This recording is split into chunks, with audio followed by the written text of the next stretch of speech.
Everyone, very good evening to all of you. आप सभी का स्वागत है कॉमर्स स्पॉटलाइट में। मैं आयुषी आज आपके लिए लेके आई हूँ एक्सपेक्टेड कट ऑफ की वीडियो। 3 सितंबर को हमारा एग्जामिनेशन हुआ। 2 शिफ्ट में कॉमर्स का एग्जामिनेशन इस बार हमें देखने को मिला।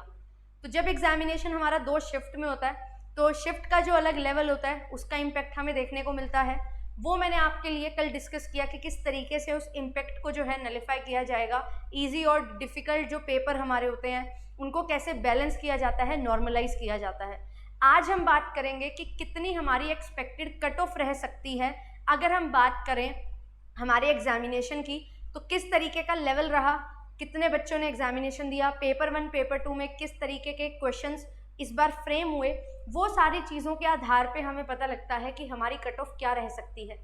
और वही चीज़ मैं आज आपके साथ डिस्कस करने वाली हूँ। तो जो भी for the very first time आए हैं आप सभी को बताना चाहूँगी, मेरा नाम आयुषी है। आपके लिए पेपर 1 एंड पेपर 2 कॉमर्स की क्लासेस मैं लेके आती हूँ। शाम को 5 बजे आपके लिए क्लासेस रहती हैं, तो आप लोग चैनल को सब्सक्राइब कर सकते हैं एंड मुझे डेली 5 बजे फॉलो कर सकते हैं। बहुत अमेजिंग तरीके से पूरा जो भी पेपर हुआ उसको अच्छे से एनालाइज कर रही हूँ, सो दैट नए बदलते ट्रेंड के बेसिस पे हम अपडेटेड तैयारी जो है वो कर सकें एंड जो हमारा कोर कंटेंट है उसको समझते हुए जो जो चेंजेस आ रहे हैं उनको इनकॉर्पोरेट करते हुए अच्छे से पढ़ सकें। तो आपके लिए शाम को 5 बजे जो है रेगुलर क्लासेस चल रही हैं। क्लासेस की पीडीएफ कहाँ मिलती है? क्लासेस की पीडीएफ JRF अड्डा एप्लीकेशन से मिलती है। तो एप्लीकेशन से आप पीडीएफ्स को डाउनलोड कर सकते हो। मॉक टेस्ट होते हैं, काउंसलिंग सेशन होते हैं, क्विजेज होती हैं जो आपको बहुत ज़्यादा हेल्प करती हैं अच्छे से प्रिपरेशन करने में। एंड साथ ही साथ कॉमर्स टेलीग्राम चैनल है कॉमर्स स्पॉटलाइट के नाम से, आप इसको भी ज्वाइन कर सकते हैं सो दैट आपको सारी अपडेट्स मिल सकें। एंड आप लोग जो है बैचेज में भी एनरोलमेंट ले सकते हैं। पेपर 1 एंड पेपर 2 के बैचेज आपके लिए offline as well as online started हैं। ये सभी फीचर्स आपको मिलने वाले हैं। कंप्लीट 12 मंथ्स की वैलिडिटी के साथ आपको कोर्स मिलता है जिसको आप अच्छे से पढ़ के कवर करके with the help of 10 years previous year question, complete crash course जो है ये भी आपको मिलता है। Interview guidance program, test series, paper के तुरंत 1 महीने पहले handbooks, topic wise quizzes daily basis पे, study planner, counselling session, personal support रहता है जिससे आप अच्छे से अपनी पेपर 1 एंड पेपर 2 की तैयारी कर लेते हो। ये सभी पेपर 2 अवेलेबल हैं, आप लोग ज्वाइन कर सकते हैं। और ये सारे फीचर्स के साथ आपको मेरा कोर्स जो है पेपर 1 के साथ मिल जाएगा। अगर आप ओनली पेपर 1 लेना चाहते हैं या केवल पेपर 2 लेना चाहते हैं वो भी आप ले सकते हो, बट येस आपको कंबाइन में पेपर 1 जो है वो कॉम्प्लीमेंट्री मिल जाता है। चलिए आज की वीडियो पे डिस्कशन करेंगे एक्सपेक्टेड कट ऑफ क्या है। देखो ये जो है कट ऑफ एक्सपेक्टेड है, अनुमानित है। हर बार आपको अपने पेपर में कुछ ना कुछ नए क्वेश्चन है जो देखने को मिलते हैं। आई ऑलवेज मेंशन 10 से 15 क्वेश्चन हमेशा नए मिलेंगे। वही 10 से 15 क्वेश्चन है जो हमेशा ट्रेंड को चेंज करते हैं, ट्रेंड सेट करते हैं और वो चीज़ का इम्पैक्ट बहुत ज़्यादा हमारे एग्जामिनेशन में पड़ता है। और कट ऑफ पे भी इम्पैक्ट उसका हर बार की तरह जो है हमें देखने को मिलेगा कि जो भी नई चीज़ आएगी उससे कट ऑफ भी जो है डायरेक्टली इम्पैक्ट होगी। तो जब भी हम बात करते हैं कट ऑफ की तो क्या क्या फैक्टर्स अफेक्ट करते हैं? सबसे पहली चीज़ लेवल ऑफ एग्जामिनेशन। ऑब्वियसली अगर आपका पेपर डिफ़िकल्ट आ रहा है तो आपकी जो कट ऑफ है वो जो है लो जाएगी। पेपर अगर ईजी आता है तो आपकी जो कट ऑफ है वो आपके लिए हाई रहने वाली है। तो अब बात करें शिफ्ट 1 और शिफ्ट 2 में, तो अगर नंबर ऑफ क्वेश्चंस की मैं बात बताऊं तो शिफ्ट 1 में ज़्यादा क्वेश्चंस करने पे सिलेक्शन होगा। On the other hand shift 2 में थोड़े कम क्वेश्चन पे भी बात बन जाएगी। और ये कितने क्वेश्चन का गैप, मुझे लगता है ये गैप आपका 4 से 5 क्वेश्चन का देखने को मिलेगा। शिफ्ट वाइज ये चीज़ होगी, ठीक है। तो उसी हिसाब से अपनी कट ऑफ में भी आप अंदाज़ा लगाएंगे। फिर इसके बाद यहाँ पे नंबर ऑफ एस्पिरेंट्स, अगर बच्चे बहुत ज़्यादा हैं और सीरियस एस्पिरेंट्स जिन्होंने बहुत ज़्यादा मेहनत करके बहुत अच्छे से तैयारी करके पेपर के लेवल को समझते हुए तैयारी की है तो ऑब्वियसली वो जो टॉप प्लेयर होगी वो वहाँ पे सिलेक्शन लेगी। एंड प्रीवियस ईयर का क्या ट्रेंड रहा है, किस टाइप की फ्रेमिंग होती है, इससे भी बहुत ज़्यादा फर्क पड़ता है। इस बार जो एक चेंज हमें देखने को मिला वो था क्रोनोलॉजी वाले जो क्वेश्चन थे वो काफ़ी ज़्यादा पूछे गए। क्रोनोलॉजी वाले क्वेश्चन से होता क्या है, आपको थोड़ा सा जो है ऑप्शंस को सेट करना होता है जिसकी वजह से सीक्वेंस वाले क्वेश्चंस में ऑप्शंस लगाने में बहुत गड़बड़ हो जाती है काफ़ी बच्चों से। आपने भी ऑब्जर्व किया होगा बहुत बच्चों को यहाँ पे प्रॉब्लम आ रही होगी। तो ये एग्जामिनेशन में क्या क्यों दिए गए हैं ये क्वेश्चन, ये सिर्फ आपकी नॉलेज चेक करने के लिए नहीं, बल्कि वो 3 घंटे में आप कैसा प्रिपेयर करोगे, कैसे अपने आप को बैलेंस करोगे, कैसे फोकस करोगे, वो चीज़ को चेक करने के लिए भी दिए जाते हैं। असर्शन रीजनिंग के इस बार क्वेश्चंस हमें देखने को मिले ही नहीं। और अगर मैं बात करूं जो न्यूमेरिकल है, वहाँ से भी क्वेश्चन काफ़ी देखने को हमें मिले हैं। तो जो न्यूमेरिकल हैं उनका वेटेज बहुत ज़्यादा है। और न्यूमेरिकल की अगर मैं बात करूं 70% जो एस्पिरेंट्स होते हैं वो सीधा सीधा इन न्यूमेरिकल्स को नहीं करके जाते। बहुत कम, बहुत रेयर बच्चे हैं जो न्यूमेरिकल्स पे भी उतना ही फोकस करते हैं जितना थ्योरी पे करते हैं। ये इस बार गेम चेंजर आपके लिए होने वाला है। तो ये सारे फैक्टर्स हैं जिनके बेसिस पे हम जो है एनालिसिस करेंगे अपने एक्सपेक्टेड कट ऑफ का। प्रीवियस ईयर की कट ऑफ्स भी है जो मैं आपके लिए लेके आई हूँ, इनको 1 बाय 1 देखते हैं। एंड प्रीवियस 5 अटेम्प्ट्स जो हैं वो हमारे लिए सबसे ज़्यादा इंपॉर्टेंट होंगे, उन्हीं के बेसिस पे हम अपनी कट ऑफ को निकालने वाले हैं। क्योंकि जो पेपर का लेवल है जो मैं समझ पाई हूँ वो मुझे यही लग रहा है कि जो हमारा जून और दिसंबर का पेपर था 2023 वाला, एंड इवन 2022 के भी उसी लेवल के क्वेश्चंस हैं, उसी तरीके के क्वेश्चंस हमें देखने को मिले हैं। तो मोर और लेस कट ऑफ भी उधर की हमारी रहने वाली है, उसी तरीके से रहने वाली है। तो अब समझते हुए चलेंगे कितने क्वेश्चन हैं जो हमारे सही हो रहे हैं। अगर मैं दिसंबर की कट ऑफ की बात करूं, क्योंकि एक शिफ्ट में हमारा पेपर हुआ था, तो हमारे पास नंबर ऑफ क्वेश्चंस है कि नेट अगर आप बात कर रहे हो तो वो 80 क्वेश्चंस पे हो गया था। जेआरएफ की अगर हम बात करें तो 92 क्वेश्चंस पे हमारा जेआरएफ हुआ था। ये कट ऑफ है, तो 80 प्लस और 92 प्लस ये हमारा स्कोर रहा है जनरल कैटेगरी में। ओबीसी की अगर मैं बात करूं तो 72 हमारा नेट के लिए रहा है। एंड इसके बाद जो है अगर हम बात करें जेआरएफ की तो 85 क्वेश्चंस रहा है। तो यहाँ पे आप देख सकते हो 72 और 85, यहाँ पे 7 क्वेश्चन का गैप है, यहाँ पे 8 क्वेश्चन का गैप है, तो लगभग 7-8 क्वेश्चन का फर्क है। फिर इसमें ईडब्ल्यूएस की कैटेगरी में अगर मैं देखूँ तो 74 क्वेश्चन हमें यहाँ पे दिखाई दे रहे हैं।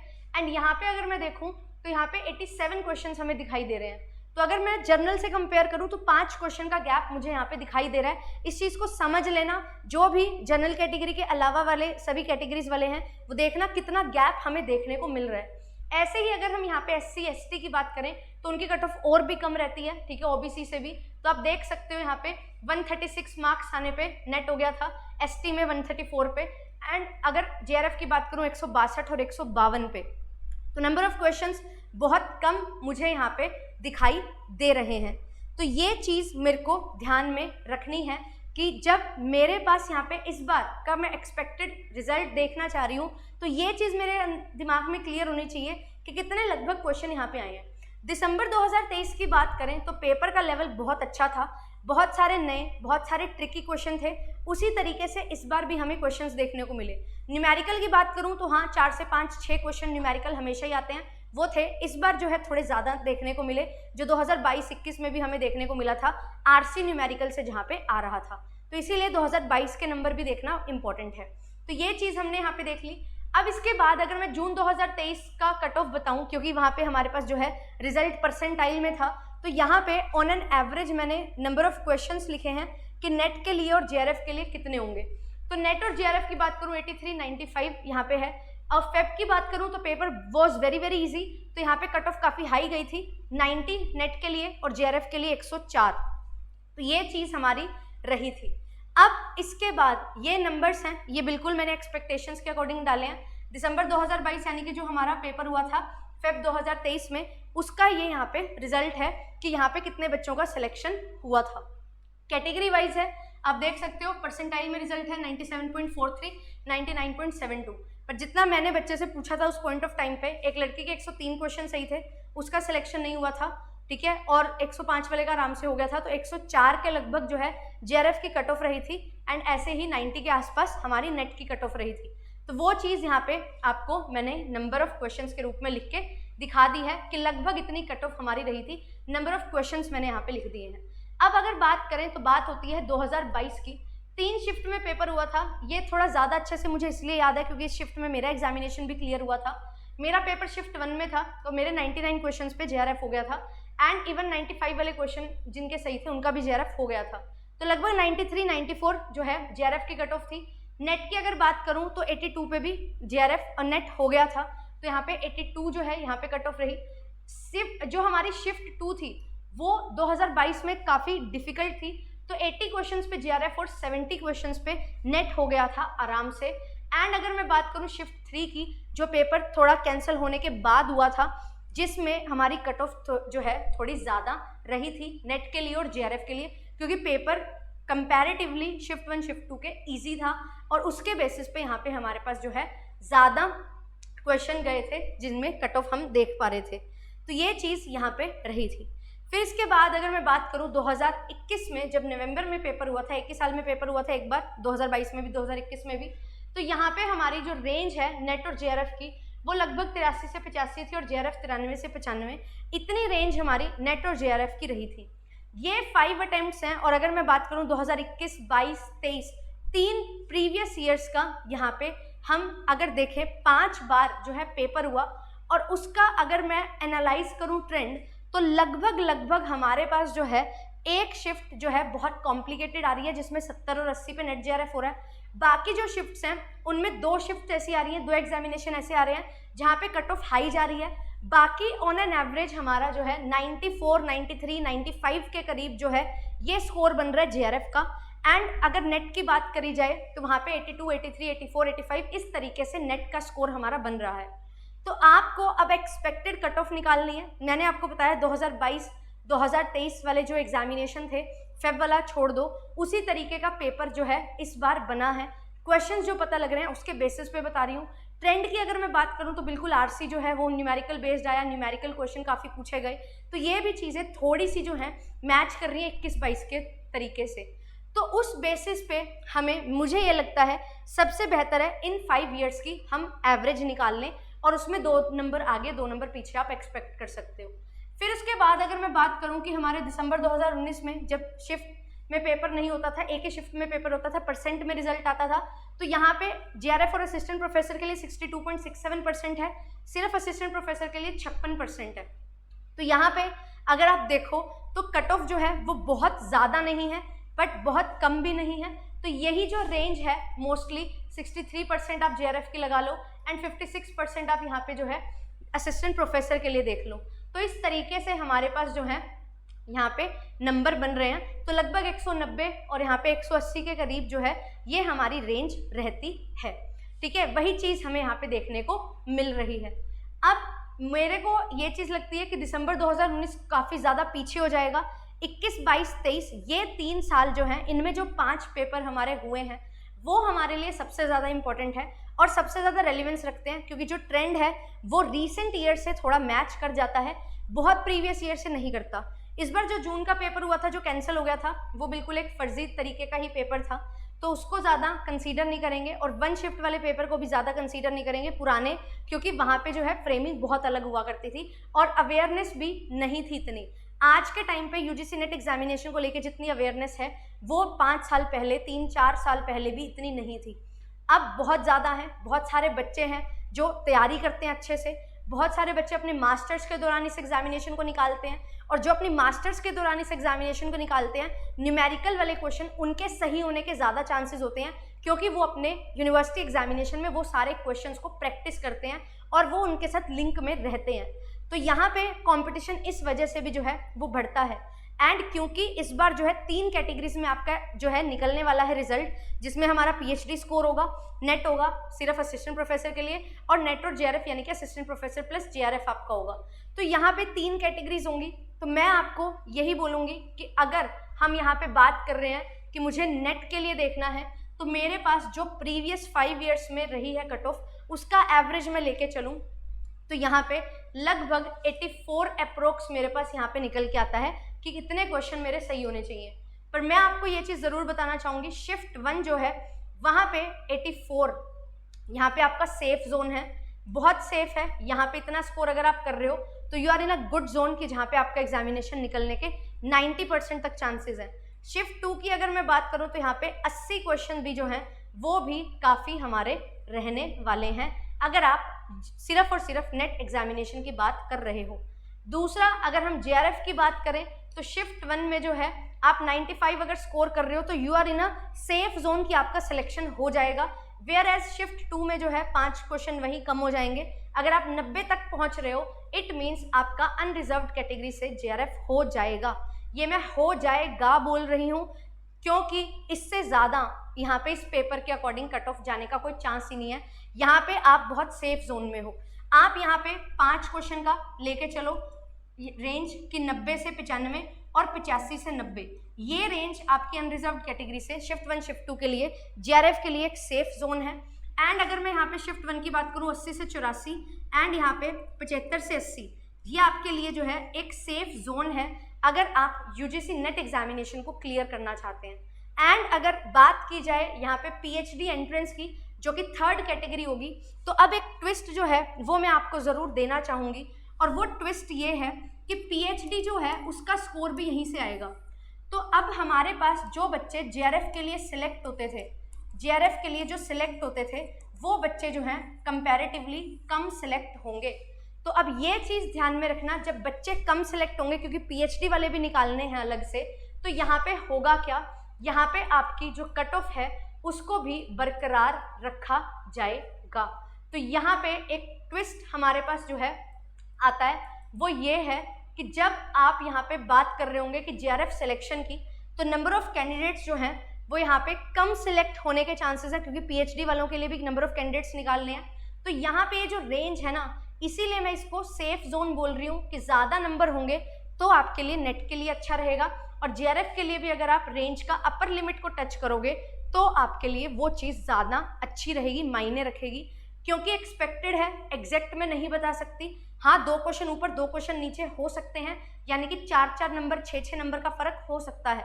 मैं आपको सेफ जोन यही बताऊंगी कि अगर आप हाईएस्ट लिमिट को, अपर लिमिट को टच कर रहे हैं तो you are in a green zone, कि आपका सिलेक्शन हो जाएगा 95-90 और 85-80 के हिसाब से। ये चीज़ आपने मेक श्योर कर लेनी है। और यहाँ पे सिलेक्शन क्राइटेरिया जो मैंने बोला ना, एक हिकअप है यहाँ पे, एक दुविधा हो सकती है, वो यही है कि अगर हमारे जेआरएफ कैंडिडेट्स कम सिलेक्ट होंगे, दैट इज़ क्वाइट ऑब्वियस। ये पिछले 3 साल से बहुत कम हो रहे हैं। जब मैंने अपना जेआरएफ निकाला था 150 प्लस जेआरएफ थे, 180 जेआरएफ थे लगभग, साल में एक बार पेपर हुआ था। फिर फेब में हुआ, उसमें बहुत कम आए, है ना, लगभग 80-90 बच्चे थे।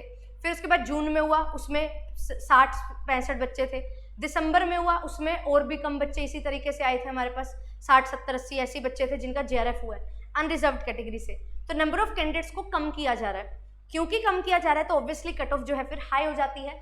ऐसा ही सेम नेट के साथ भी हो रहा है, और अब पीएचडी वाले बच्चे निकालने हैं, इसीलिए मैं बोल रही हूँ कि यहाँ पे जो है आप हाई स्कोर को ही कंसीडर करके चलो। For JRF I would say 90 to 95 shift 2 और shift 1। For net I would recommend कि आपके अगर 80 से 85 की रेंज है, शिफ्ट 2 में 80, शिफ्ट 1 में 85, तो ये एक सेफ स्कोर है। एंड पीएचडी की अगर हम बात करें तो यहाँ पे 75 से 80 और मैं बोल दूँ 70 से 80 जो है वो एक हमारी सेफ रेंज है। अगर आप इतना स्कोर कर रहे हो तो you are in a safe zone, जहाँ पे आपका 3rd लिस्ट में नाम आ जाएगा for PhD applicants. PhD entrance examination आपका क्लियर हो जाएगा, क्योंकि इस एग्जामिनेशन के बेसिस पे जो है आपका इंटरव्यू होगा। बड़ी बड़ी यूनिवर्सिटीज़ जो हैं वहाँ पे आप अगर करना चाहते हैं पीएचडी तो इसी एग्जामिनेशन से उसको कंसीडर किया जाएगा। तो इसीलिए जो है यहाँ पे भी कट ऑफ बहुत कम ऐसा नहीं होगा। एंड यस, एक और चीज़ है कि जो जेआरएफ होंगे उनके पास ऑब्वियसली एक एज रहेगी, उनके पास स्टाइपेंड होगा तो यूनिवर्सिटीज़ उनको प्रेफरेंस देंगी ऑब्वियसली। एंड जिनके पास केवल पीएचडी है वो उनको कुछ भी फ़ायदा नहीं होगा, ऐसा नहीं है, क्योंकि जैसा मैंने बताया जेआरएफ का नंबर कम हो जाएगा। जेआरएफ का नंबर कम हो जाएगा तो यहाँ पे भी कंपटीशन जो है वो आपको देखने को मिलेगा, यहाँ पे आप बहुत अच्छे से compete करेंगे। एंड जिनका केवल नेट होगा वो भी इसी सेम जोन में यहाँ पे इंटरव्यू में फाइट कर रहे होंगे, जहाँ पे आप अपना पीएचडी में एडमिशन लेना चाह रहे होंगे। तो यहाँ पे ऑब्वियसली एडवांटेज है, यहाँ पे ये दोनों सेम ही तरीके से चलेंगे। बट हाँ, इनके लिए जो है असिस्टेंट प्रोफेसर के द्वार जो है वो खुल जाएंगे, इनके लिए वो चीज़ नहीं हो पाएगी। तो ये छोटा सा डिफरेंस है, और ये मैंने अपने अकॉर्डिंग जो मैंने प्रीवियस डेटा को एनालाइज किया है, अगर मैं एज अ स्टूडेंट एक सेफ जोन में रहना चाहूँ तो मैं यही जोन को अपना सेफ जोन मान के चलूँगी। 2 क्वेश्चन ऊपर 2 क्वेश्चन नीचे हो सकते हैं, ध्यान रखिएगा। और इसी के अकॉर्डिंग जो है हमारा प्रिंसिपल ऑफ कंजर्वेटिज्म होता है ना, जो हम पढ़ते हैं अकाउंटिंग में, कि बच के चलो, फ्यूचर में प्रॉफिट हो सकता है उसको मत देखो, फ्यूचर में लॉस हो सकता है उसको देखो। इसीलिए हाई रेंज को हमेशा लेके चलो एंड उसके अकॉर्डिंग अपना डिसीजन बनाओ कि मेरा सिलेक्शन हो पाएगा या नहीं हो पाएगा, मुझे रिसर्च प्रपोजल पे काम करना चाहिए या मुझे दिसंबर के लिए पढ़ना चाहिए। अगर आपको ऐसा लग रहा है मुझे तो समझ ही नहीं आ रहा क्या होगा, तो मैं आपको एक राय दूंगी, पर्सनल व्यक्तिगत राय है मेरी, वो ये है कि आप थोड़ा सा रिसर्च पे काम करना स्टार्ट करो अगर आप जेन्युइनली पीएचडी करना चाहते हो, क्योंकि जब सिलेक्शन हो जाएगा उसके बाद टाइम इस तरीके से निकल जाएगा, आपको पता नहीं लगेगा। बट यस, जब आप रिसर्च प्रपोजल पे काम कर रहे होंगे तो आप अपने सब्जेक्ट से जुड़े होंगे, एक टॉपिक से एटलीस्ट जुड़े होंगे, पढ़ने की वो हैबिट होगी, तो आप रिजल्ट आने के बाद भी अच्छे से जो है अपना नेट जेआरएफ क्लियर कर सकते हो, क्योंकि आप स्टडीज से जुड़े रहोगे, है ना। तो ये है कि आप ये मान के चलो कि हो जाएगा, ठीक है, अगर मेरा पेपर, और मुझे ऐसा लग रहा है कि देयर आर हाई चांसेस हो जाएगा, फिर भी थोड़ा डर है, तो मैं बोलूँगी रिसर्च प्रपोजल पे ही काम करो, क्योंकि मैंने आपको ऑलरेडी लिमिट थोड़ी सी हाई दे दी है कि आप सेफ जोन में ही रहोगे इस लिमिट के अकॉर्डिंग, और उसी के अकॉर्डिंग अपना प्रपोजल पे काम करना स्टार्ट करो। अगर आपको लग रहा है बिल्कुल ही नहीं होने वाला, तो आप अपना सीधा तैयारी करो नेट जेआरएफ की, और पेपर की और सिलेबस पढ़ो, पीवाईक्यूज लगाओ और अच्छे से लगाओ और अच्छे से समझो, न्यूमेरिकल पे टाइम देना स्टार्ट करो, रिसर्च को अच्छे से पढ़ना स्टार्ट करो, स्टैटिस्टिक्स को अच्छे से पढ़ना स्टार्ट करो, यूनिट नंबर 5 कॉमर्स में कमांड बिठाओ, ये चीज़ आपको हेल्प करेगी। ठीक है, छोटी सी वीडियो में इतना ही डिस्कस करना था। आई होप कि आपको ये जो मेरा एस्टिमेशन है वो समझ आया होगा, किस बेसिस पे मैंने एस्टिमेशन लगाया है ये भी समझ आया होगा, एंड क्यों मैं आपको यहाँ पे हाई लिमिट अपर लिमिट लेने के लिए बोल रही हूँ, ये रीज़न भी आपको यहाँ पे समझ आ गया होगा। ये चीज़ों को ही डिस्कस जो है मुझे करना था एक्सपेक्टेड कट ऑफ में, एंड जितने भी बच्चों के से रिव्यूज़ मिले हैं, तो यहाँ पे थोड़ा paper shift 2 difficult, shift 1 moderate बताया जा रहा है, but at the end of the day normalisation होगा, एंड शिफ्ट 1 भी बहुत ज़्यादा मॉडरेट या इजी नहीं था, वो भी डिफिकल्टी लेवल उतना ही रखता है। हाँ, 4-5 क्वेश्चन का फर्क हो जाता है, ठीक है, वो फर्क मैंने आपको यहाँ पे बता दिया है। तो see you all tomorrow in the new session, जिसमें हम बहुत कुछ और नया सीखने वाले हैं, और आपके लिए संडे को एक सेशन में लेके आ रही हूँ जिसमें जो भी न्यूमेरिकल पूछे गए उनको हम सॉल्व कर लेने वाले हैं, ठीक है। आंसर की के साथ मैंने जितने क्वेश्चन मुझे मिले थे मैंने पूरे आंसर्स डिस्कस कर लिए हैं। लगभग 4-5 हज़ार बच्चे हैं जिन्होंने वो वीडियो देख ली है, आप भी वो वीडियो देख लो अगर आपने नहीं देखी है, एंड स्टार्ट वर्किंग।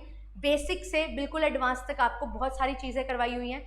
चैनल को विजिट करो, प्लेलिस्ट विजिट करो, आपको unit by unit, topic by topic चीज़ें देखने को वहाँ पे मिलने वाली हैं, एंड बहुत जल्द विदिन 5 to 6 डेज मैं आपके लिए रेगुलर क्लासेस स्टार्ट करने वाली हूँ for UGC net examination December 2023। And अगर आप पेड बैचेज में ज्वाइन करना चाहते हैं तो पेड बैचेज में भी आप ज्वाइन कर सकते हैं। Business finance unit number 4 and unit number 1 IBBE मैं करवा रही हूँ, पेपर 2 में कॉमर्स में, एंड पेपर 1 में मैथमेटिकल रीजनिंग चल रहा है, तो आप लोग ज्वाइन कर सकते हैं। Thank you so much, bye bye. Channel को लाइक करिएगा, शेयर करिएगा एंड सब्सक्राइब करिएगा, एंड बेल आइकन प्रेस कर लो सो दैट आपकी कोई भी वीडियो मिस ना हो। Bye bye.